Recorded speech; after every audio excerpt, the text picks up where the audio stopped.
Quello che dice Padova 2020 e basta a questi politici, basta a questa giunta. Ha avuto 20 anni, tranne 5 anni Giustina Destro, benissimo. Ha dato il suo meglio, benissimo, adesso si faccia da parte.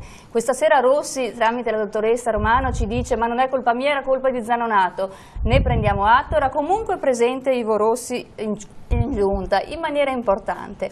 Non è riuscito a portare a casa i fondi europei, vuole farlo? Bene, ma che provi in un'altra città. Adesso le cose devono essere fatte e fatte subito, perché i giovani non trovano lavoro nelle aziende e di conseguenza devono inventarsi un'azienda. Ma cosa trovano? Trovano una città con la tassazione più alta.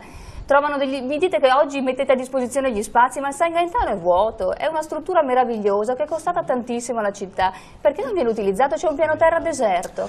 Abbiamo un ex macello, questa sera ne abbiamo un esempio con degli studenti e dei professori che si spendono e sputano sangue per mettere in piedi delle realtà bellissime, un dipartimento scientifico dedicato ai giovani e fatto dai giovani, che è una mostra non permanente, dura un mese quello spazio poi resta praticamente vuoto.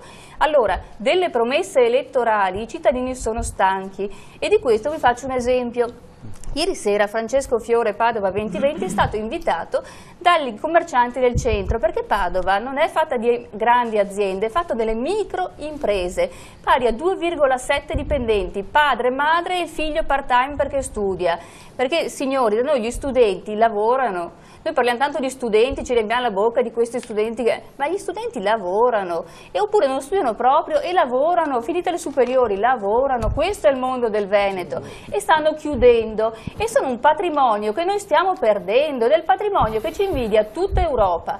Allora io mi domando, ieri sera ci hanno invitato, non è che Francesco Fiore ha chiesto di queste persone che sono dei commercianti che si sono riuniti in un'associazione perché nell'associazione di categoria che dovrebbe rappresentarli non ne vogliono più sapere perché non trovano risposte e stanno nascendo queste associazioni indipendenti che cercano soluzioni. E cosa stanno facendo? Mica invitano solo Francesco Fiore, invitano tutti i candidati sindaco perché hanno bisogno di un interlocutore. E sapete la prima cosa che dicono? Non abbiamo più un interlocutore nel nostro sindaco, non ci ascolta più, noi chiediamo delle cose e non vengono fatte, ma non solo non vengono fatte, quando noi poniamo dei problemi ci viene risposto che va tutto bene. Ma come va tutto bene? Ma com'è possibile che vada tutto bene? C'è la gente che si suicida in Veneto, ma stiamo scherzando? E qua siamo tutti presi dalle buoni propositi, ma non esiste, abbiate pazienza, non esiste, per il rispetto delle persone e delle aziende che stanno chiudendo, dei dipendenti che vanno a casa e non arrivano a fine mese. Questa è la realtà veneta e la realtà padovana e la Giunta può fare moltissimo e se non fa ne ha una grossa responsabilità, perché lì è stata lì per fare. Adesso siamo in campagna elettorale, abbiamo dei bellissimi, roboanti progetti.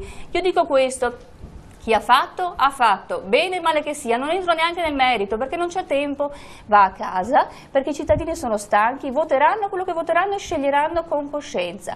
Però è il caso di dare spazio, come dite giustamente, ai giovani e ai nuovi, a prescindere dall'età, al nuovo, perché di idee ce ne sono, la crisi è pesante e bisogna uscirne subito.